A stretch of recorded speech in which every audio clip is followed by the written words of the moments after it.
నమస్తే, welcome to yes news. ముందుగా headline. జొన్నగిరిలో స్వర్ణ కాంతులు. దేశంలోనే అతిపెద్ద ప్రైవేట్ బంగారు గనిని ప్రారంభించిన సీఎం చంద్రబాబు. ప్రత్యక్షంగా పరోక్షంగా సుమారు 600 మందికి ఉపాధి అవకాశాలు. సాయి కృష్ణది లాకప్ డెత్ అని సిట్ నిర్ధారణ. దర్యాప్తునకు సీఐ సహకరించడం లేదని సిట్ ఆరోపణ. ఆంధ్రప్రదేశ్లో నూతన స్వర్ణయుగం ఆవిష్కృతమైంది. కర్నూలు జిల్లా తుగ్గలి మండలం జొన్నగిరిలో ఏర్పాటు చేసిన దేశంలోనే అతిపెద్ద ప్రైవేటు బంగారు గనిని ముఖ్యమంత్రి చంద్రబాబు బుధవారం లాంఛనంగా ప్రారంభించారు. ఈ ప్రాజెక్టు ద్వారా రాష్ట్రానికి భారీగా ఆదాయం రావడంతో పాటు స్థానికులకు ఉపాధి అవకాశాలు మెరుగుపడనున్నాయి. Jio Mysore services India private limited సుమారు 405 కోట్ల పెట్టుబడితో ఈ గనిని అభివృద్ధి చేసింది. 70 ఏళ్ల తర్వాత భారతదేశంలో సమీకృత ప్రాసెసింగ్ యూనిట్తో ఏర్పాటైన తొలి ప్రైవేట్ బంగారు గని ఇదే కావడం గమనార్హం. ఈ ప్రాజెక్టు ద్వారా రాష్ట్రానికి భారీగా ఆదాయం రావడంతో పాటు స్థానికులకు ఉపాధి అవకాశాలు మెరుగుపడనున్నాయి. Jio Mysore services India private limited సుమారు 405 కోట్ల పెట్టుబడితో ఈ గనిని అభివృద్ధి చేసింది. 70 ఏళ్ల తర్వాత భారతదేశంలో సమీకృత ప్రాసెసింగ్ యూనిట్తో ఏర్పాటైన తొలి ప్రైవేట్ బంగారు గని ఇదే కావడం గమనార్హం. జొన్నగిరి, ఎర్రగుడి, పగిదిరాయ్ గ్రామాల పరిధిలో 597.82 హెక్టార్ల విస్తీర్ణంలో ఈ ఓపెన్ పిట్ గని విస్తరించి ఉంది. భారత్ ఏటా భారీగా బంగారాన్ని దిగుమతి చేసుకుంటున్న నేపథ్యంలో దేశీయ ఉత్పత్తిని పెంచేందుకు జొన్నగిరి గని ఒక చిన్న ముందడుగుగా నిపుణులు అభివర్ణిస్తున్నారు. కేంద్ర ప్రభుత్వ మైనింగ్ సంస్కరణల ఫలితంగా ఈ ప్రాజెక్టు సాకారమైంది. విజయవాడ హోల్సేల్ కూరగాయల మార్కెట్ రాష్ట్రానికే తలమానికంగా నిలిచే స్థాయికి ఎదుగుతోందని ఎమ్మెల్యే ఉమా అన్నారు. రాష్ట్ర విభజన అనంతరం ఆధునిక సౌకర్యాలతో కూడిన హోల్సేల్ మార్కెట్ అవసరం ఏర్పడగా మార్కెట్ అసోసియేషన్ అధ్యక్షులు, కార్యదర్శులు, సభ్యులు కలిసి సొంత స్థలం కొనుగోలు చేసి తమ స్వంత నిధులతో ఈ మార్కెట్ను నిర్మించడం అభినందనీయమన్నారు. నున్న బైపాస్ రోడ్లోని శ్రీ దుర్గా మల్లేశ్వర స్వామివార్ల market, BDR vegetables wholesale market ప్రారంభోత్సవ కార్యక్రమంలో ప్రభుత్వ విప్, సెంట్రల్ నియోజకవర్గ శాసనసభ్యులు బోండా ఉమామహేశ్వరరావు పాల్గొని మార్కెట్ను ప్రారంభించారు. ఈ సందర్భంగా బోండా ఉమా మాట్లాడుతూ విజయవాడ హోల్సేల్ కూరగాయల మార్కెట్ రాష్ట్రానికే తలమానికంగా నిలిచే స్థాయికి ఎదుగుతోందన్నారు. రాష్ట్ర విభజన అనంతరం ఆధునిక సౌకర్యాలతో కూడిన హోల్సేల్ మార్కెట్ అవసరం ఏర్పడగా మార్కెట్ అసోసియేషన్ అధ్యక్షులు, కార్యదర్శులు, సభ్యులు కలిసి సొంత స్థలం కొనుగోలు చేసి తమ సొంత నిధులతో ఈ మార్కెట్ను నిర్మించడం అభినందనీయమన్నారు. విజయవాడ నగరంతో పాటు పరిసర ప్రాంతాల్లోని సుమారు 15 లక్షల మంది ప్రజలకు అవసరమైన కూరగాయల సరఫరాకు ఇది కీలక కేంద్రంగా మారుతుందన్నారు. రైతు బజార్లు, రిటైల్ వ్యాపారులు, ఇతర జిల్లాల వ్యాపారులు కూడా ఈ మార్కెట్ ద్వారా నాణ్యమైన కూరగాయలను పొందే అవకాశం కలుగుతుందని తెలిపారు. ఈరోజు రాష్ట్రానికే తలమానికం విజయవాడ కూరగాయల మార్కెట్, హోల్సేల్ కూరగాయల మార్కెట్ అంటే మరి ఇతర రాష్ట్రాల నుంచి కూరగాయలు ఇక్కడికి వచ్చేసి రాష్ట్రం నలుమూలల ఇక్కడి నుంచి హైదరాబాద్ అటు కూడా ఇక్కడి నుంచి వెళ్ళే పరిస్థితి ఉంది. అటువంటిది రాష్ట్రం విడిపోయినాక మరి గతంలో ఈ హోల్సేల్ కూరగాయల మార్కెట్ ఒక రైల్వే స్థలంలో ఉండేది. వీళ్ళు ప్రెసిడెంటు, సెక్రటరీ, అసోసియేషన్ సభ్యులు అందరూ కూడా కలిపి ఇవాళ ప్రధాన కార్యదర్శి, సెక్రటరీగా ఉన్నటువంటి అమ్మవారి దుర్గా మల్లేశ్వర స్వామివారి దేవస్థానం ట్రస్ట్ బోర్డు మెంబరు బడేట్ ధర్మారావు, అలాగే సభ్యులందరూ కలిపి ఇక్కడ స్థలం కొనుక్కొని తమ సొంత నిధులతో కంఫర్టబుల్గా ఈ మార్కెట్ని కన్స్ట్రక్షన్ చేసుకున్నారు. చాలా సంతోషం. ఇది రాబోయే రోజుల్లో ఈ రాష్ట్రానికే ప్రధానమైనటువంటి హోల్సేల్ కూరగాయల మార్కెట్ అవబోతూ ఉంది. దాదాపు విజయవాడలో నివసించే 15 లక్షల మందికి కూరగాయలన్నీ కూడా ఇక్కడి నుంచే హోల్సేల్ కూరగాయలు, రిటైలు, రైతు బజార్లు అలాగే అన్ని చోట్ల నుంచి కూడా వెళ్తాయి. రాబోయే రోజుల్లో తప్పనిసరిగా నాణ్యమైనటువంటి వ్యాపార సంస్థగా, మార్కెట్గా ఇది వర్ధిల్లుద్ది. అన్ని రకాలుగా స్పేషియస్ రోడ్స్, మంచి వాతావరణంలో పెట్టుకున్నారు. ఇప్పుడే బడేట్ ధర్మారారి సొంత షాప్ని ఓపెన్ చేయడం కూడా జరిగింది. చాలా సంతోషంగా ఉంది. ప్రభుత్వం నుంచి ఈ మార్కెట్కి అన్ని రకాలుగా అండగా ఉంటాం. ప్రభుత్వం నుంచి ఈ మార్కెట్కి ఏ సహాయ సహకారాలు కావాలన్నా చేస్తామని తెలియజేస్తూ వీళ్ళందరినీ కూడా అభినందిస్తాం. ఎప్పటి నుంచో మమ్మల్ని ఇబ్బంది పెడుతున్నారు. అయినా సరే మా ఎంపీ కేశినేని చిన్ని గారు మాకు వాళ్ళతో రిక్వెస్ట్ చేసి వాళ్ళతో మాట్లాడి ఈ 2 సంవత్సరాల నుంచి మమ్మల్ని ముందుకు నెట్టుకుంటూ వచ్చారు. అలాగా టైం అడిగి అది మొన్న వాళ్ళకి మేము అప్పచెప్పేసాము. వాళ్ళందరూ ఆ మార్కెట్ని డిస్మాంటిల్ చేశారు, అడగొట్టి. మేము సొంతంగా మొత్తం మా యూనియన్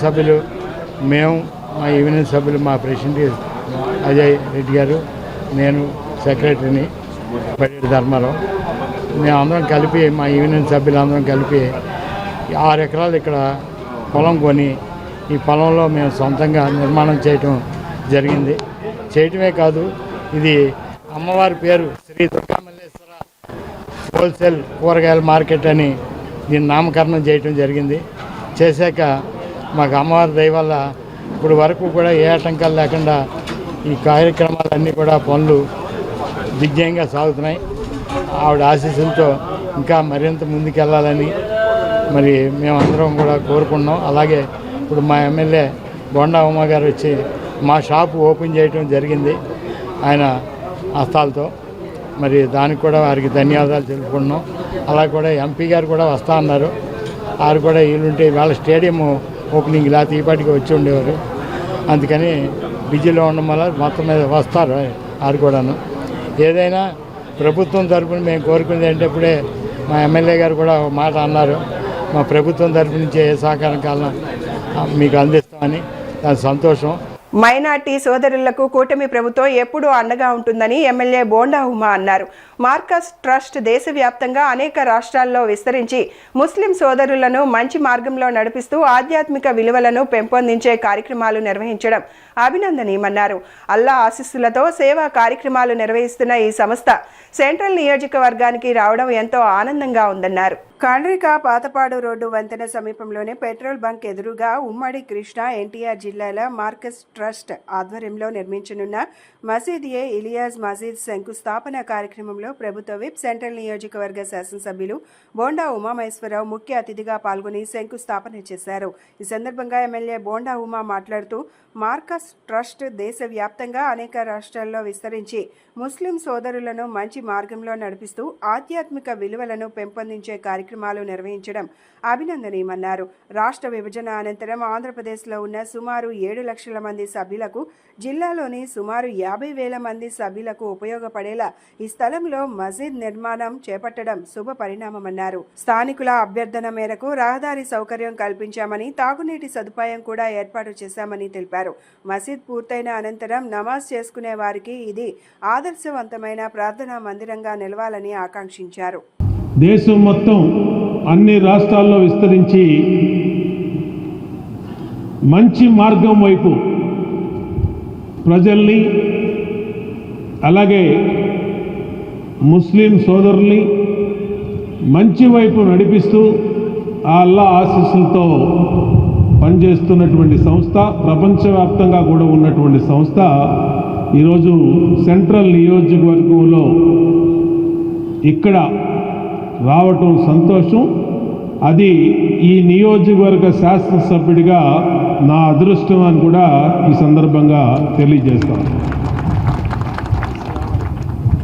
ఏదైతే ఇక్కడ మసీదు తబ్లీగ్ జమాత్ ఆధ్వర్యంలో ఈ రాష్ట్రంలో అందరికీ కూడా గతంలో సమైక్య ఆంధ్రప్రదేశ్లో మనకి హైదరాబాద్ ప్రాంతంలో ఉండేది. రాష్ట్రం విడిపోయినాక ఈ రాష్ట్రానికి ఉన్నటువంటి 7 లక్షల మంది సభ్యులు, ఈ జిల్లాలో ఉన్నటువంటి 50,000 మంది సభ్యులకి ఇక్కడ ఆ రోజుల్లోనే దీన్ని స్థలాన్ని కొని ఏదైతే ఇక్కడ కడతా ఉన్నారో దీంట్లో ఈ నిర్మాణంలో నా సంపూర్ణ సహాయ సహకారాలు ఉంటాయని మీ అందరికీ కూడా మాటిస్తూ ఉన్నా. ఖచ్చితంగా మన రోడ్డు అడిగారు, రోడ్డు చేసాం. వాటర్ అడిగారు, వాటర్ ఇస్తున్నాం. అలాగే ఈ మసీదు పూర్తయి మళ్ళా దీంట్లో అందరం కూడా నమాజులు చేసుకోవడానికి ఇది అద్భుతమైన కేంద్రంగా, అద్భుతమైనటువంటి మసీదుగా వర్ధిల్లేదానికి అల్లా ఆశీస్సులతో అన్ని రకాలుగా కూడా నేను మీలో మీ కుటుంబ సభ్యుడిగా అండగా ఉంటానని మరొక్కసారి తెలియజేస్తాను. నేను ఇవాళ ఎమ్మెల్యేగా లేదంటే రాజకీయ పార్టీలో పరంగా ఏ రోజు మైనార్టీస్ కోసం చేసింది కాదు. నేను 2010లోనే ఎమ్మెల్యే కాకముందే ఆ రోజు రామకృష్ణాపురంలో బిలాల్ మసీద్ అని ఒక చిన్న మసీదు, దాని మీద స్లాబ్ వేసుకుంటామంటే ఆ రోజున మా ఎమ్మెల్సీ మాకు బాబు రాజేంద్ర ప్రసాద్ ఉండేవాడు ఉయ్యూరులో, ఆయన నిధుల నుంచి 2 లక్షల రూపాయలు కేటాయించి ఆ మసీదుకి మొదటి ఫ్లోర్ స్లాబ్ వేయించింది ఆ రోజు మీ సోదరుడు బోండా ఉమాని గుర్తు చేస్తాము. అట్లాగే 2014లో ఆ అల్లా ఆశీస్సులతో మీ అందరి సహకారంతో ఈ నియోజకవర్గ శాసనసభ్యుడిగా ఎన్నిక కాబడిన తర్వాత ఏ మైనార్టీ నాయకుడు వచ్చి, ఏ మసీదు పెద్ద వచ్చి, ఏ మసీదు కమిటీ వచ్చి ఏది అడిగినా కూడా చేసి పెట్టాం. ఏలూరు రోడ్లో కబ్రస్థాన్, భారతదేశంలోనే ఒక మైనార్టీ ముస్లిం కబ్రస్థాన్కి 1,30,00,000 రూపాయలు శాంక్షన్ చేసినటువంటి పరిస్థితి ఎక్కడా కూడా లేదు. ధైర్యంగా చెప్తా ఉన్నా ఇవాళ ఈ పవిత్ర స్థలంలో. अल्लाह ताला का शुक्रिया अदा करता हूँ मैं। अल्लाह ताला एक ज़बरदस्त मस्जिद के तामीर का काम में शिरकत होने का मौका मेरे को आपको अल्लाह ताला अता फरमाए। ये जो बुनियादी मस्जिद का यहाँ पर रखना, ये आखिरत का कामयाबी का सबब बन सकता है। इसके वास्ते ये जो मस्जिद मरकज़ तबलीग का जो मरकज़ बनाने का जो नीयत करे हैं, अल्लाह ताला इसमें भरपूर कामयाबी अता फरमाए। P4 పథకం ద్వారా మహిళలకు స్వయం ఉపాధి అవకాశాలు కల్పించడమే కూటమి ప్రభుత్వ లక్ష్యమని తెలుగుదేశం పార్టీ యువ నాయకులు బోండా సిద్ధార్థ తెలిపారు.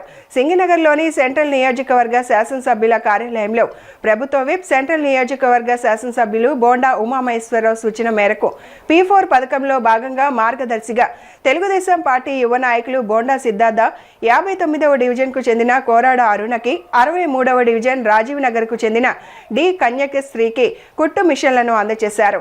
వీరు 3 నెలల పాటు కుట్టు మిషన్ శిక్షణ పూర్తి చేసుకుని స్వయం ఉపాధి దిశగా అడుగులు వేస్తుండటంతో వారికి ఈ సహాయం అందించడం జరిగింది. సింగినగర్లోని సెంట్రల్ నియోజకవర్గ శాసనసభ్యుల కార్యాలయంలో ప్రభుత్వ విప్ సెంట్రల్ నియోజకవర్గ శాసనసభ్యులు బోండా ఉమామహేశ్వరరావు సూచన మేరకు P4 పథకంలో భాగంగా మార్గదర్శిగా తెలుగుదేశం పార్టీ యువ నాయకులు బోండా సిద్ధార్థ 59వ డివిజన్కు చెందిన కోరాడ అరుణకి, 63వ డివిజన్ రాజీవ్ నగర్కు చెందిన డి కన్యకశ్రీకి కుట్టు మిషన్లను అందజేశారు. వీరు 3 నెలల పాటు కుట్టు మిషన్ శిక్షణ పూర్తి చేసుకుని స్వయం ఉపాధి దిశగా అడుగులు వేస్తుండటంతో వారికి ఈ సహాయం అందించడం జరిగింది.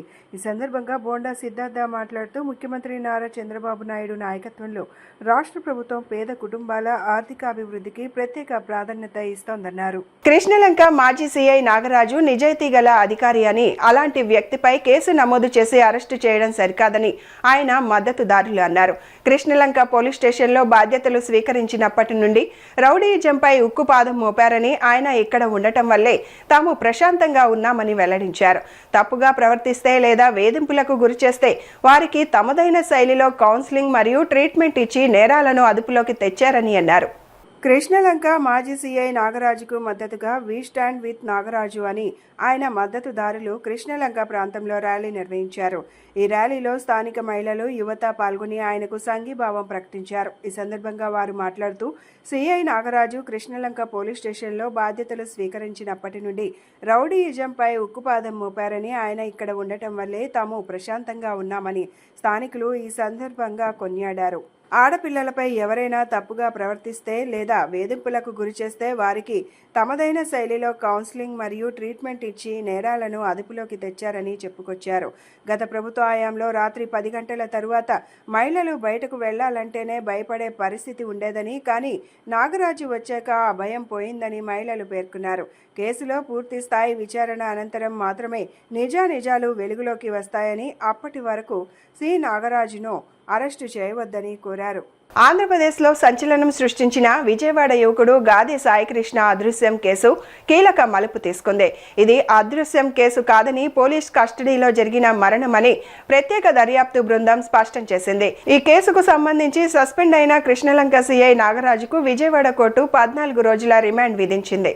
సిట్ కోర్టుకు సమర్పించిన రిమాండ్ రిపోర్టులో పలు కీలక విషయాలను వెల్లడించారు. మే 6న మార్కాపురం నుంచి సాయికృష్ణను అదుపులోకి తీసుకుని కృష్ణలంక పోలీస్ స్టేషన్కు తరలించారని, అక్కడ కస్టడీలో చిత్రహింసల వల్లే అతను మరణించాడని తెలిపింది. తన కొడుకు పోలీస్ స్టేషన్లో తీవ్ర గాయాలతో ఆపస్మారక స్థితిలో కనిపించాడని సాయికృష్ణ తల్లి చెప్పిన విషయాన్ని కూడా సిట్ ప్రస్తావించింది. లాకప్ డెత్ను కప్పిపుచ్చేందుకు తీవ్ర ప్రయత్నాలు జరిగాయని సిట్ పేర్కొంది. మే 1 నుంచి జూన్ 1 వరకు పోలీస్ స్టేషన్లోని సీసీటీవీ ఫుటేజ్ను ఉద్దేశపూర్వకంగానే డిలీట్ చేశారని నివేదికలో స్పష్టం చేసింది. అంతేకాకుండా సాయికృష్ణ మృతదేహాన్ని మాయం చేశారని, దాన్ని ఖననం లేదా దహనం చేసేందుకు ప్రయత్నించారని సిట్ తెలిపింది. సిఐ నాగరాజు ఉద్దేశపూర్వకంగానే ఆధారాలను నాశనం చేసినట్లు తెలుస్తోందని సిట్ పేర్కొంది. సాయికృష్ణను మెజిస్ట్రేట్ ముందు హాజరుపరచకుండా అక్రమంగా నిర్బంధించి హైకోర్టుకు తప్పుడు సమాచారం ఇచ్చారని కూడా రిపోర్టులో పేర్కొంది. ఏపీలో నేషనల్ రేర్ డిసీజెస్ పాలసీ సమర్థవంతంగా అమలు చేసేందుకు ప్రభుత్వం పటిష్ట చర్యలు తీసుకుంటుందని మంత్రి సత్యకుమార్ యాదవ్ తెలిపారు. ఆర్థిక స్తోమత లేకపోయినా వ్యాధి అరుదైనదైనా ప్రతి రోగికి వైద్యం అందాలన్నదే ప్రభుత్వ సంకల్పమని స్పష్టం చేశారు. అరుదైన వ్యాధులను ముందే గుర్తించేందుకు రాష్ట్రంలో యూనివర్సల్ నియోనాటల్ స్క్రీనింగ్ ప్రారంభించినట్లు తెలిపారు. ప్రత్యేక వైద్యం పరిశోధనల కోసం ఏపీలో 3 సెంటర్స్ ఆఫ్ ఎక్సలెన్స్ కేంద్రాలను గుర్తించామని, విశాఖ, విజయవాడ, తిరుపతిలో సెంటర్స్ ఆఫ్ ఎక్సలెన్స్ ఏర్పాటు చేయనున్నట్లు మంత్రి సత్యకుమార్ యాదవ్ తెలిపారు. పరిశోధనల కోసం పిఎస్యు, సిఎస్ఆర్ నిధుల వినియోగంపై ప్రత్యేకంగా దృష్టి సారించాలని డిఎంఈ అధికారులకు మంత్రి ఆదేశాలు జారీ చేశారు. కేంద్ర జాబితాలో లేని హంటింగ్టన్స్ వ్యాధిపై కూడా ప్రభుత్వం ముందస్తు చర్యలు తీసుకుంటుందని మంత్రి తెలిపారు. పాలసీ అమల్లో కేరళ వంటి రాష్ట్రాల ఉత్తమ పద్ధతులను అధ్యయనం చేయాలని అధికారులకు సూచించారు. బాధితుల ఆర్థిక భరోసా కోసం ప్రత్యేక నిధుల ఏర్పాటు అంశాన్ని సీఎం చంద్రబాబు దృష్టికి తీసుకెళ్తామని మంత్రి సత్యకుమార్ యాదవ్ పేర్కొన్నారు. విజయవాడలో 2017లో జరిగిన గుర్రం బుజ్జమ్మ అనే మైనర్ బాలిక అత్యాచారం, హత్య కేసులో తమకు దశాబ్ద కాలంగా న్యాయం జరగలేదని ఆమె తల్లి గుర్రం దుర్గా ఆవేదన వ్యక్తం చేశారు. వేల్పూరు వంశీ అనే యువకుడు ప్రేమ పేరిట లొంగదీసుకొని బంధువులతో కలిసి తన కుమార్తెను హత్య చేశాడని ఆమె పేర్కొన్నారు. అయితే అప్పటి 1 టౌన్ పోలీసులు నిందితులతో చేతులు కలిపి కేసును తప్పుదోవ పట్టించేందుకు 14 ఏళ్ల బాలిక వయసును ఎఫ్ఐఆర్లో 30 ఏళ్లుగా నమోదు చేశారని, నేటికి అంత్యక్రియల కోసం కుమార్తె మృతదేహాన్ని తమకు అప్పగించలేదని ఆరోపించారు. బాధిత కుటుంబం హైకోర్టులో చేసిన న్యాయ పోరాటం ఫలితంగా బాలిక వయసును 14 ఏళ్లుగా నిర్ధారించిన న్యాయస్థానం దీనిని ఫోక్సో కేసుగా నమోదు చేయాలని జిల్లా కోర్టును ఆదేశించారన్నారు. ప్రస్తుతం బెయిల్పై ఉన్న నిందితుల నుండి తమకు ప్రాణహాని ఉందని, రక్షణ కల్పించడంతో పాటు కేసును పక్కదారి పట్టించిన పోలీసులపై కఠిన చర్యలు తీసుకోవాలని మృతురాలి కుటుంబం ప్రభుత్వాన్ని డిమాండ్ చేసింది. ద్విచక్ర వాహనదారుల తయారీ రంగంలో పేరొందిన ప్రముఖ ఆటోమొబైల్ సంస్థ యమహా తమ నూతన షోరూమ్ సస్తా ఆటోమోటివ్ యమహా షోరూమ్ను విజయవాడలో ఏర్పాటు చేసింది. కరెన్సీ నగర్లో ఏర్పాటు చేసిన ఈ నూతన షోరూమ్ను జాయింట్ ట్రాన్స్పోర్ట్ కమిషనర్ మోహన్ ప్రారంభించారు. జెన్జీ కోసం యమహా సంస్థ సరికొత్త మోడల్స్ను తీసుకొచ్చిందని మోహన్ తెలిపారు. పర్యావరణ హిత వాహనాలను అందుబాటులోకి తెచ్చారని అన్నారు. కేంద్ర, రాష్ట్ర ప్రభుత్వాలు ఎలక్ట్రిక్ వాహనాలకు, కాలుష్య రహిత వాహనాలకు పన్ను, జీఎస్టీ ప్రయోజనాలు కల్పించాలనే ఆలోచనలో ఉందన్నారు. యమహా ద్విచక్ర వాహనాల విక్రయాలు, servicing, genuine spare parts, accessories ఒకే చోట అందించే విధంగా విజయవాడ కరెన్సీ నగర్లో శాస్తా ఆటోమోటివ్ షోరూమ్ను ఏర్పాటు చేశారు. Vijayawada regional transport officer Venkateswara Rao, Shasta automotive managing director Datta Parthasai Yamaha సంస్థ ప్రతినిధులతో కలిసి joint transport commissioner Mohan ribbon cut చేసి జ్యోతి ప్రజ్వలన చేసి ప్రారంభించారు. అనంతరం షోరూంలో ఉన్న అధునాతన యమహా బైక్లను పరిశీలించారు. ఈ సందర్భంగా ఆయన మాట్లాడుతూ యమహా వినియోగదారులకు అత్యాధునిక సౌకర్యాలతో కూడిన షోరూం అందుబాటులోకి రావడం సంతోషకరమన్నారు. సస్తా ఆటోమోటివ్స్ ద్వారా యమహా ప్రీమియం ఇతర మోడళ్లతో పాటు నాణ్యమైన service, genuine spare parts, accessory సేవలు వినియోగదారులకు లభిస్తాయని చెప్పారు. వాహనాలు కొనడం కాదు, దాన్ని సరిగ్గా నిర్వహిస్తూ ట్రాఫిక్ నిబంధనలు పాటిస్తూ ప్రమాదరహితంగా వాహనాలు నడపాలని కోరారు. యమహా బ్రాండ్ ప్రతి ఇంటికి చేరవేయడమే తమ లక్ష్యమని తెలిపారు. వినియోగదారులు యమహా బ్రాండ్పై ఉంచిన నమ్మకాన్ని నిలబెట్టుకోవడమే తమ ప్రధాన బాధ్యతగా భావిస్తున్నామని, అత్యున్నత సేవల ద్వారా ఆ విశ్వాసాన్ని మరింత బలోపేతం చేసుకుంటామన్నారు. ఈరోజు యమహా కంపెనీ తరఫు నుంచి మరి కొత్త షోరూమ్ ఇనాగ్రేషన్ చేశారు. మన విజయవాడలోని పెద్ద షోరూము 3000 స్క్వేర్ ఫీట్తో బిల్డప్ చేశారు. మరి పబ్లిక్ ఏరియానే 1000 స్క్వేర్ ఫీట్తో చాలా డిస్ప్లే మోడల్స్ అన్నీ కూడా పెట్టున్నారు. మరి యమహా అనేది ఒక బ్రాండ్. మన RX-100 మూవీ కూడా మీరు చూసింటారు. దాంట్లో మేము చదువుకునేటప్పుడు సుజుకి అండ్ హోండాకి సంబంధించిన తర్వాత యమహాకి మంచి యంగ్ జనరేషన్లో మంచి క్రేజ్ ఉన్నటువంటి బ్రాండ్. ఆ బ్రాండ్ మళ్ళీ ఇప్పుడు కూడా మళ్ళీ చాలా క్రేజీ మోడల్స్లో మీరు అన్నీ చూసింటారు. జెన్జీ కొరకు మంచి మోడల్స్ రిలీజ్ చేస్తున్నందుకు మరి కంపెనీ వారికి అలాగే షోరూమ్ వారికి ప్రత్యేక అభినందనలు తెలియజేస్తున్నాను. మరి పబ్లిక్ అందరూ కూడా కొత్త మోడల్స్ని సెలెక్ట్ చేసుకోవాల్సిందిగా కోరుతున్నాను. అట్లాగే ఈ కంపెనీ వారు ఎలక్ట్రిక్ సంబంధించినటువంటి హైబ్రిడ్ మోడల్స్ స్కూటర్ రేంజ్లోను అట్లాగే మోటార్ సైకిల్ రేంజ్లో కూడా 70 కిలోమీటర్స్ రేంజ్ వచ్చే వరకు కూడా హైబ్రిడ్ మోడల్స్ రిలీజ్ చేశారు. అంటే ఎన్విరాన్మెంటల్ ఫ్రెండ్లీ ఉండే మోడల్స్ కూడా రిలీజ్ చేసినందుకు యమహా కంపెనీకి మరి ప్రభుత్వం, కేంద్ర ప్రభుత్వం కానీ రాష్ట్ర ప్రభుత్వం కానీ ఈ ఎలక్ట్రిక్ వెహికల్స్కి అట్లాగే పొల్యూషన్ ఫ్రీ వెహికల్స్కి మంచి ట్యాక్స్ బెనిఫిట్స్ అట్లాగే GST బెనిఫిట్ ఇవ్వాలని కోరికలో ఉన్నారు. మరి వాటికి సంబంధించి ఎన్నో రీసెర్చ్ కూడా వస్తుంది. యమహా కంపెనీ కూడా చాలా మంచి మోడల్స్ రిలీజ్ చేసినందుకు మరి విజయవాడ ప్రజలందరికీ కూడా ఈ అందుబాటులో వచ్చిన షోరూమ్ని వినియోగించవలసిందిగా కోరుతున్నాను. బులెటిన్ ముగించే ముందు హెడ్లైన్స్ మరొకసారి. జొన్నగిరిలో స్వర్ణ కాంతులు. దేశంలోనే అతిపెద్ద ప్రైవేట్ బంగారు గనిని ప్రారంభించిన సీఎం చంద్రబాబు. ప్రత్యక్షంగా పరోక్షంగా సుమారు 600 మందికి ఉపాధి అవకాశాలు. సాయి కృష్ణది లాకప్ డెత్ అని సిట్ నిర్ధారణ. దర్యాప్తునకు సిఐ సహకరించడం లేదని సిట్ ఆరోపణ. ఇవి ఈనాటి bulletin updates. Keep watching yes news.